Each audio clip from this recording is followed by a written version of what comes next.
Robot aeroplane restaurant.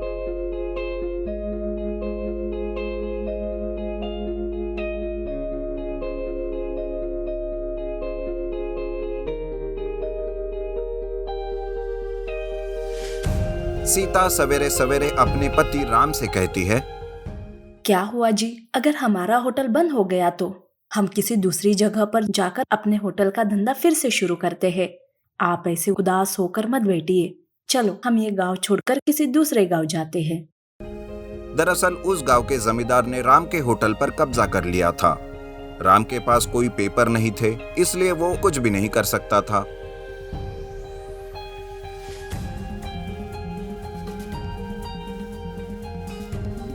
Ram और सीता वो गांव छोड़कर दूसरे गांव आते हैं। वो दोनों अपने काम के लिए जगह ढूंढ रहे थे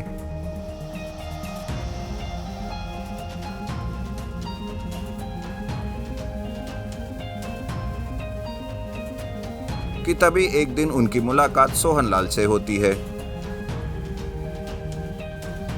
सोहनलाल का भी एक होटल था जो कई दिनों से बंद था। तब राम सोहनलाल के पास जाकर कहता है, सुनिए सर जी, क्या आपका होटल आप हमें किराए से दे सकते हैं? हमें काम की बहुत जरूरत है। हम आपका किराया समय समय पर देते रहेंगे।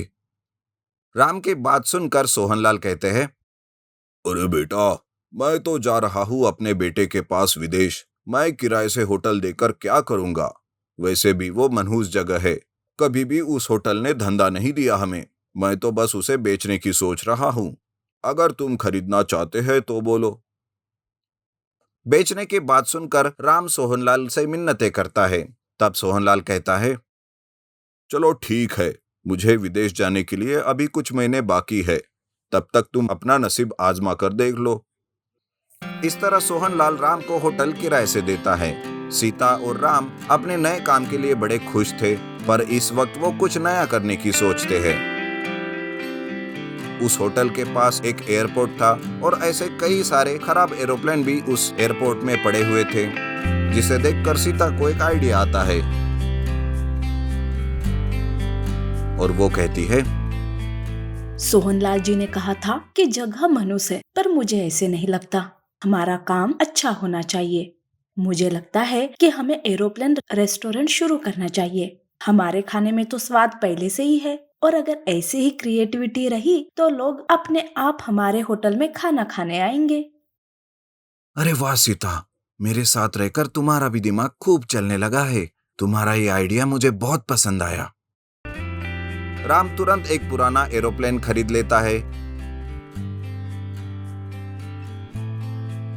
और उसका रिस्टोरेशन करके उसे एक होटल में बदल देता है।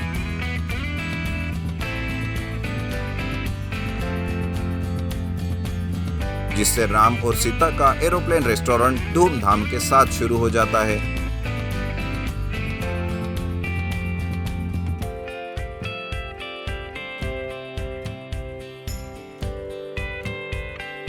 लोग ऐसे एरोप्लेन में आकर और वहां खाना खाकर बड़े ही संतुष्ट होते हैं।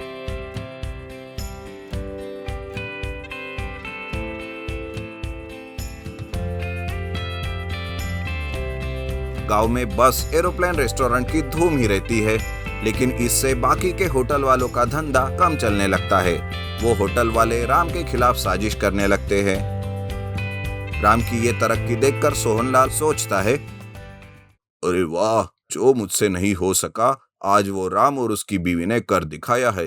पर उसे नहीं पता कि उसे अब किस मुसीबत का सामना करना पड़ेगा, लेकिन मैं राम का साथ जरूर दूंगा।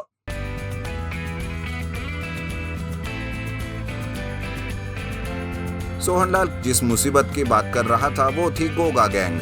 दरअसल बाकी के होटल वालों ने ही उसे राम के होटल भेजा था। गोगा अपनी गैंग को लेकर एरोप्लेन रेस्टोरेंट में आता है और तोड़फोड़ करने लगता है। राम सामने आकर उन्हें रोकने की कोशिश भी करता है। तब गोगा राम को पकड़कर कहता है, अबे तुमने किसकी परमिशन से ये एरोप्लेन रेस्टोरेंट शुरू किया बे? वो सोहनलाल बच गया तो तूने शुरू कर लिया। अब इसकी कीमत तुझे चुकानी पड़ेगी।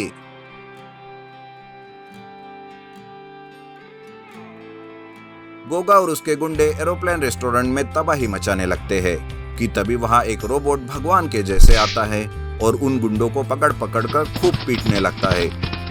गोगा और उसकी गैंग वहाँ से दुम दबाकर भाग जाते हैं। तब सोहनलाल सामने आकर राम से कहता है, मैंने कहा था ना बेटा, सबसे बड़ी मुसीबत थी इस जगह की, लेकिन मैं तुम्हारे काम से बहुत खुश हूँ, इसलिए मैंने मेरे बेटे से कहकर ये रोबोट बुलाया था, क्योंकि मुझे अंदाजा था कि अगर तुम्हारा धंधा अच्छे से चलने लगे तो बाकी के होटल वाले चुप नहीं बैठेंगे। इसलिए मुझे पता था कि ये दिन भी आ सकेगा। आज से ये रोबोट भी तुम्हारा बेटा, तुम इसे ऐसे ही खतरों का सामना करने के लिए रखो। आपका बहुत बहुत शुक्रिया साहब, आपने अपनी जगह दी और आज इस रोबोट से हमारी जान बचाकर हमें इसे भी भेंट दे दिया। हम दोनों आपका ये उपकार कभी नहीं भूलेंगे। हम आपके सारे पैसे धीरे धीरे करके देंगे सर जी। नहीं नहीं बेटा, उसकी कोई जरूरत नहीं है। तुम ये होटल हमेशा के लिए अपने पास रख लो। मैं चला विदेश अपने बेटे के पास हमेशा के लिए। इस तरह रोबोट राम के एरोप्लेन रेस्टोरेंट को ठीक करने में मदद करता है और फिर से एक बार उनका एरोप्लेन रेस्टोरेंट शुरू हो जाता है।